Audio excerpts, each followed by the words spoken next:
And I don't know if you knew what Prabhupada played a role there, because it was... Of course he did. Yeah, but it was amazing. That was one big thing. And also I think that in Bombay Temple I met, you have this Bhaktivedanta Institute. And right. As you mentioned, that, very, very, very highly educated people, somebody who's done from MIT and right. the job where he became disciples. If you can tell something about it. Yeah, well, Bombay was the place where it was, maybe you didn't hear, but it was the most austere place before that temple was there. We were living just on the land, literally. The D.Ds were in a tent. And I remember the first day we came, it was raining. Harikesh put his raincoat on top of the D.Ds to protect them. And Prabhupada said to them, you just stay here on this land and I promise I will build you a beautiful temple. And there was a huge fight because the owner of the land was trying to cheat us out of the land. And he sent gundas to destroy the temple. They destroyed the temple.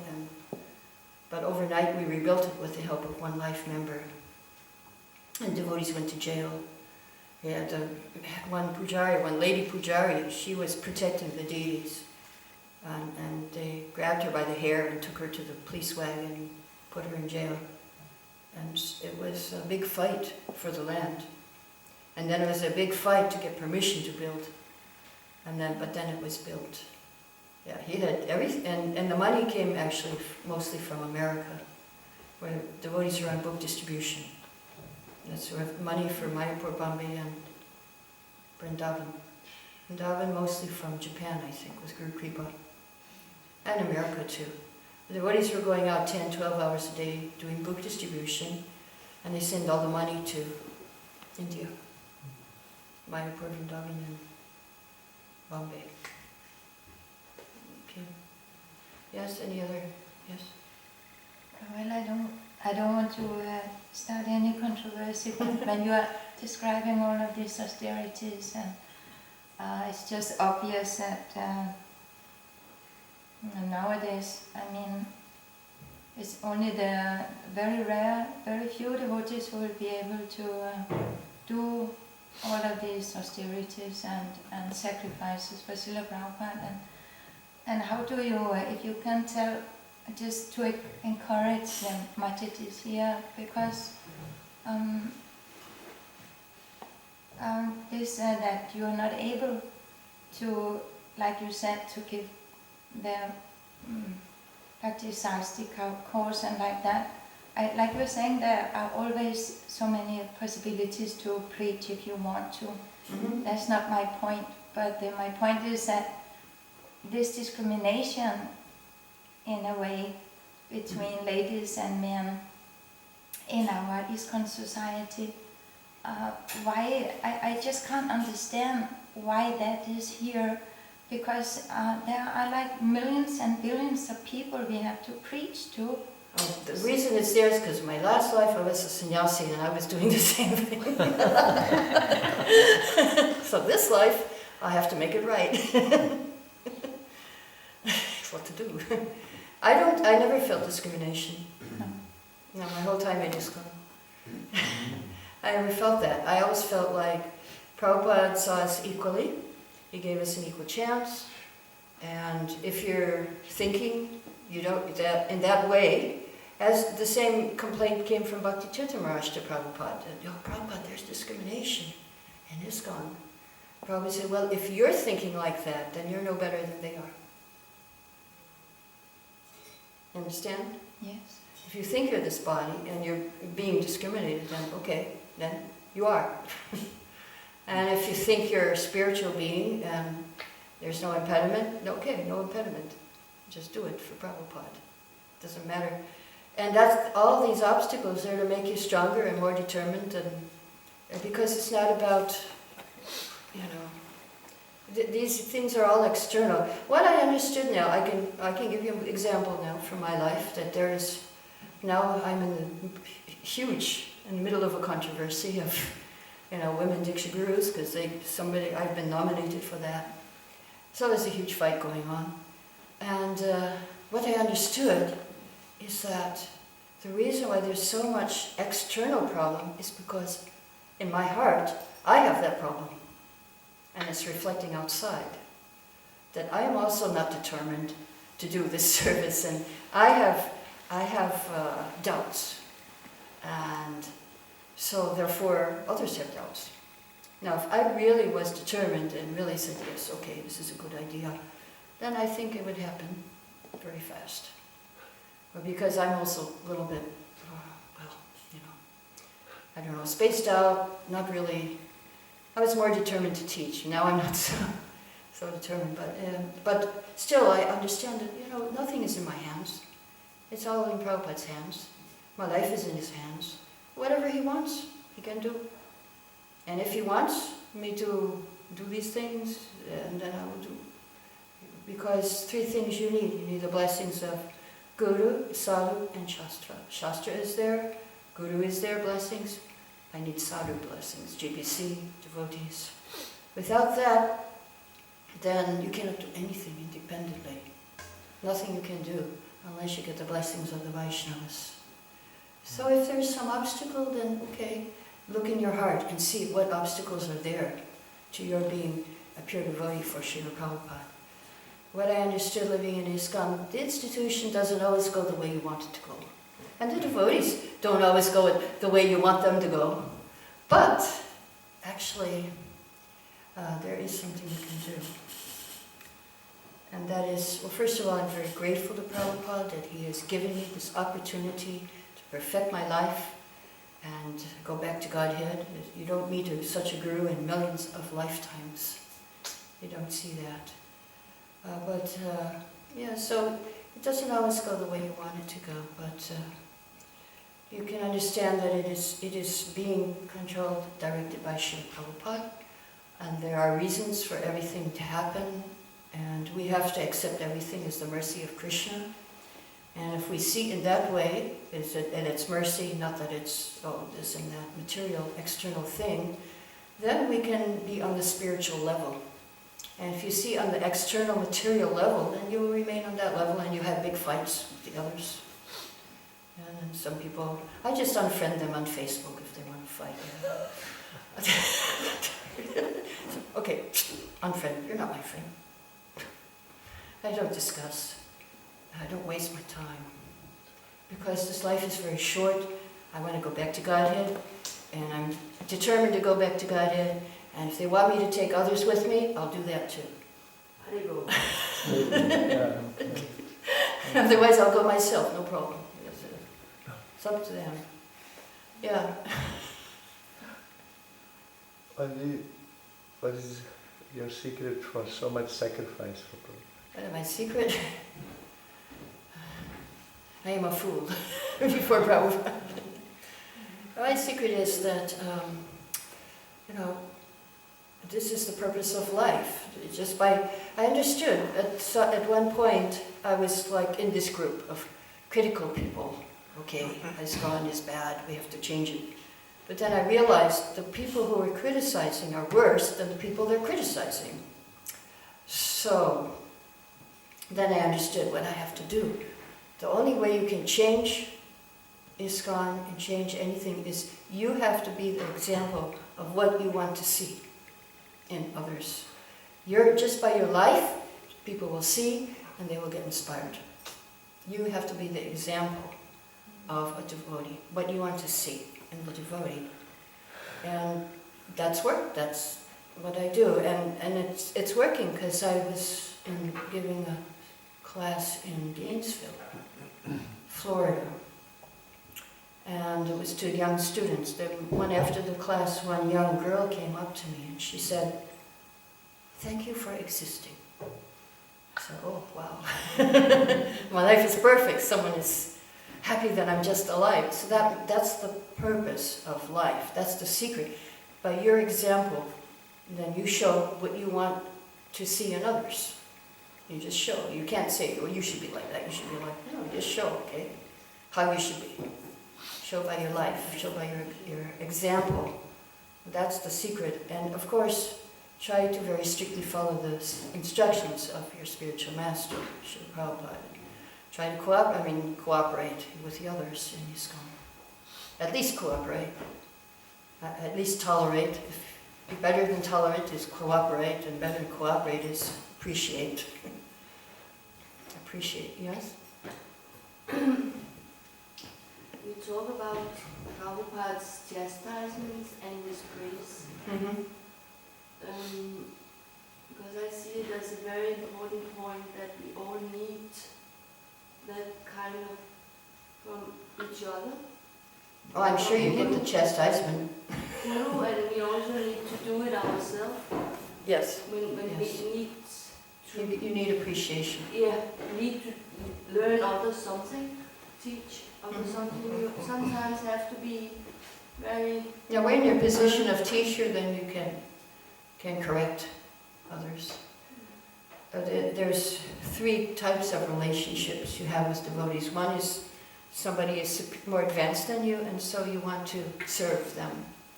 And if somebody is on an equal level, then you're like friends, and you can sometimes correct some in a friendly way, and sometimes, and others also appreciate. Then there are those who are junior, and then you do daya. So there's seva for the older ones and advanced, and daya, mercy for the less fortunate. In the material world, if they're less fortunate, you want to push them down more, and ones who are more advanced, you want to pull them down. But devotees, they want to push everyone up. Yes? When you were talking about Prabhupada standing just behind you while you were doing Arati, I was actually surprised to hear that you were doing Arati in India because The standard was all the pujaris were women in India when Prabhupada was here, except for Jananivasa Mayapur. He was the exception. And the rule was women were pujaris in India, all of them. As I said, the example, it was a woman pujari who was trying to protect the deities in Bombay when the demolition crew came to destroy. They were destroying the temple. And they were going for the deities. And they almost got to the deities. They made a phone call, and one man, because they took that pujari away to jail, that girl, that woman. She was really big too. She was holding to two poles. They couldn't get her hands off from those two poles. She was holding on. They had to tear her from the poles and take her by the hair. Yeah, everywhere. We trained up the men to be pujaris in India. Is that because the Indians did it? No, Indians were fine with it. I believe it was more people within our movement who were objecting. I was reading about Varnashram Dham and on the internet, it was a lecture saying, women just don't do it. Well, when I was a pujari, I was doing everything. Mangalarti, noon arti, 4 o'clock, evening, all the big artis. I met one lady from Gaudiya Math who was also a pujari and doing all the artis. We didn't speak each other's language, but we felt like sisters, And she also said to me, she said, oh, we're the same, we're doing the same thing. We appreciated each other's service. India's way ahead of ISKCON, I must say. I mean, just now, to give an example, in Gujarat, the chief minister is a woman. I mean, the president of India was a woman, last year, very favorable to ISKCON. This lady's also favorable, and the men in Gujarat, they're all against women, but they went to her and congratulated her on her. We thought it was funny. It was kind of hilarious. But I think it's, whatever. It's just something to distract you from devotional service, that's all. That you are this body. I just thought it was always like that. No. The Indians appreciated us very much. They accepted. I mean, what's the difference between a mlecha woman and a mlecha man as far as Indians go, That we were all like mlechas, CIA agents, doing puja. For them, there was no difference between the men and women. Actually, we were all, intelligence agents, spies. Marjan, you mentioned you're living in extreme poverty, Yeah. materially at least. But still you had this elaborate deity worship. Yeah, because my husband would go out and collect. He was a very good life member maker. And Gargamuni was a very good businessman, so he thought, okay, here's a chance to inspire. He inspired my husband because he said, okay, you give half to the temple, half to the deities. So my husband, he would make one member practically every day. And so, that money, we would buy crowns and jewelry and new dresses. The flowers were cheap. 50 gardens were donated every day. And it would cost 80 rupees for 144 lotus, 144 roses, or whatever. I would buy them personally. So on the money that he collected from life membership, it was like the deities were our children, and he would dress Narayani, I would dress Krishna, and he would collect all day. I would take care of him at the temple in the day. He would go out and get money, and then we were sewing all the dresses, most of them. He would also sew, and we had like 55 dresses. While we were there, we made 55 dresses, and we had like 15, 20 crowns, silver, gold, not real gold, but gold plated. Even for Jagannath, big huge crowns. From life membership, he did it. Well, as I understand, even in America, when Prabhupada established deity worship, it immediately became quite elaborate from the beginning. Is that true? Not from the beginning. It took some time. Boston was not so elaborate when I joined. 70. Maybe Los Angeles. That was the model. But of course, flowers, they would steal.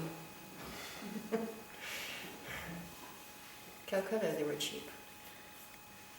And things were cheap. It wasn't so expensive in those days. The rupees, 7 rupees was worth $1. Dollars, 7 rupees, $2. Now it's 50, 60 rupees. Yes? How do you manage to go 10 hours a day on Kirtan? Well, we were young. We were in our 20s. And dancing also, not sitting. We were dancing the whole time. And walking and dancing? No, not walking. We were in the park and dancing. We were just like dancing in the park. We didn't walk. Sometimes we did, but usually we were just in the park dancing. And we had energy. We were young. And the chanting gave us energy too. Gave us lots of energy. Just from the chanting. Yeah, now it's unthinkable. Even I can't do it now. After 1 hour I get heart pain, It's the age. Yeah, we were young. I can't go out long now. Maybe sitting. But now I just lost my hearing. I have this problem with my ears that it's painful. Kirtan is painful. Oh. Yeah, what to do?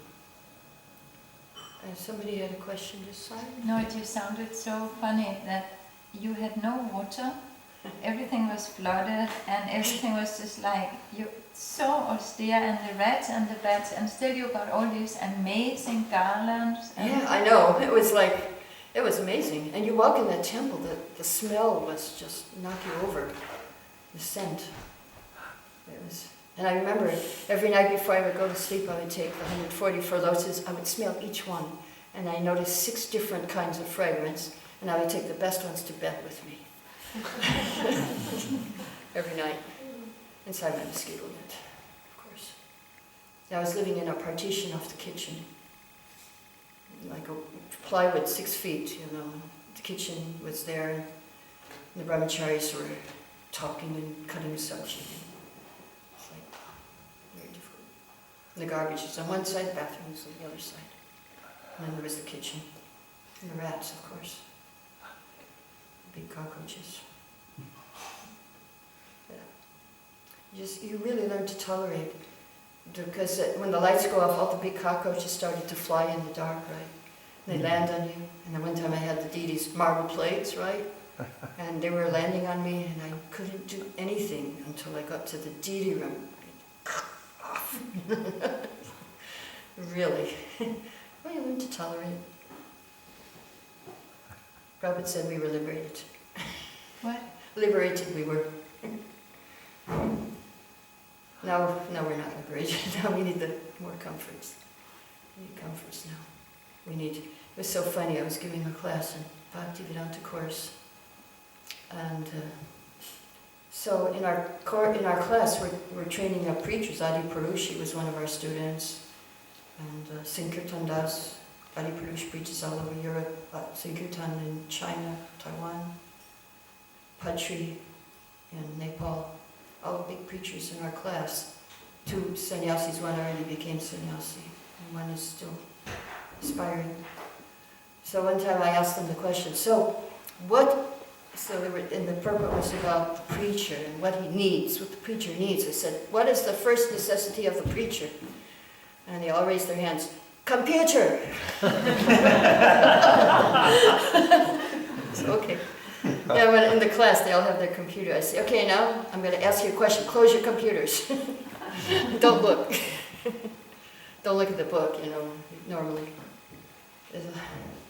It's changing, times are changing. You need computers. We didn't have internet, of course. We had this mail system, snail mail they call it in the West. And in India, and telephones even didn't work. Nothing worked, The mail didn't work. In Vrindavan, one day, Hayagriva saw all the mail going down the Jamuna River. So who's going to get the mail in India? And the phone calls were like that in Calcutta. I remember we were trying to phone to make appointments to make life members, and you'd have to try 10 times to get somebody to get the number ringing in Calcutta itself. What to speak of now? I have my little phone. I can call all over the world, and they can call me anytime. But in those days, it was nothing. We had to go by bus. Prabhupada said, you have to walk or take a bus. And the buses in Calcutta, people are hanging off in the buses, leaning to that side. And you're on the roof of the bus because it's not hot, up there, so you get the breeze. Otherwise you're suffocating in the bus. I used to just go on the roof of the bus. You have to watch out for the low-hanging wires and trees, but other than that, it was pretty good up there. Yeah. I was thinking that now, in the beginning it was difficult, you also to the Bombay temple, but now in India, almost the Indian government is fighting for that Krishna devotees can also make temples any other places in the world. And India, I saw that Indian government will also, like when we have difficulty in Russia and stuff, on diplomatic level pressuring that, this is, Bhagavad Gita is... When they wanted to ban Bhagavad Gita, even the Muslims complained, in the parliament. So you find more acceptance and... Yeah, now, in the early days there was not. There was not. Now, of course, now it's... But still there's opposition. But now it's better. I think they got a new prime minister or something, so I think it's going to be better. For visas, it's always difficult. Still, hard to get visas for India. That's where the problem is. They stopped, last few years they stopped again to give 5-year visa, and now maybe they're going to start again, I hope. Because I've been 41 years on many visas in India, still on a visa. I don't want to give up my American citizenship because I need to travel here in Europe and America, and I'd have to get, very difficult to get visas if you're an Indian. But American, you just walk in everywhere with American passport. Australia, where I preach anyway, I don't need any visas usually. So I don't want to give up my American citizenship. If they accept dual, then I will do it immediately, but they don't. So when I'm on my deathbed and can't move, then I'll say, okay, I'll be Indian. Not before. Any other questions? Yes? You mentioned that in the early days there was this tendency of you were waiting a few minutes for the lecture or something, and you just had a kirtan. Yeah, we couldn't stop. We were out on the street and we came back, we didn't stop. It was like, we were happy doing kirtan. Very happy. So everything, this whole mood about being on the street for so many hours and just really pushing and living it and not knowing if it's fever or static symptoms. Yeah. How do we get this mood back? Well, I think it's starting to come back. Yeah, it went away slowly. First it was book distribution, and they were out 18 hours doing books. Then from books they went to paintings, and this was not good. This was then we lost it. We lost the spirit, and they were being pushed to do these things. So yeah, well, it's up to the younger generation. I feel like they're doing it now. They're doing kirtan a lot. They're into kirtan. Our Guru Kulis, 2 things they can do is have kirtan and have children. And if that's all, if they can do that much, we're happy. I mean, there are exceptions. There are some very special kids too, but mostly, the masses of Guru Kulis are good at these things. We need our 3rd generation. And yeah, what can you do? You just have to try it. But it's hard when you're older to do these things. When you're very young, and we were like all revolutionaries, we wanted the revolution, and this was the way to do it, by going out and chanting hours. And it was a very good way to use our youthful energy. Very good. Yeah, when you get older, it's difficult for the body to do these things. I cannot do it now. So now instead of physical, I'm on the more intellectual and mental level. In your old age, that's what you can do: teach, preach. I can't do the heavy austerities even of deity worship now. The bones, you can't kneel like you used to. You can't. Your back goes out. If you do something. All of that austerity in your youth, does this help you now, all this patience, to accept that the body is ill? Yeah, you have to do your best with what you have. So at that time we had our healthy youth. So we were much more healthy than the youth of today, I can say, because you have all this internet, what do you call it, e-pollution, and the food pollution. Food is not as good as what we had. There was no GMO, there was no... But I think this internet, all these things, they're really very bad for the health. And so our youth is not as strong. I see many of the diseases that we get in our old age are coming in the youth of today. Arthritis, especially mental diseases. Because in our day, if you are active, and they thought you're normal. Now if you're active, they think you have a mental problem, and they give you heavy drugs. And I heard that 45% in America now of the students are on some mental drug. And here also I heard that the students, many of them, almost half are on these drugs. So what can you do? People come with mental problems because they're taking these legal drugs. We had illegal drugs, you have legal ones. But yeah, it's very difficult now.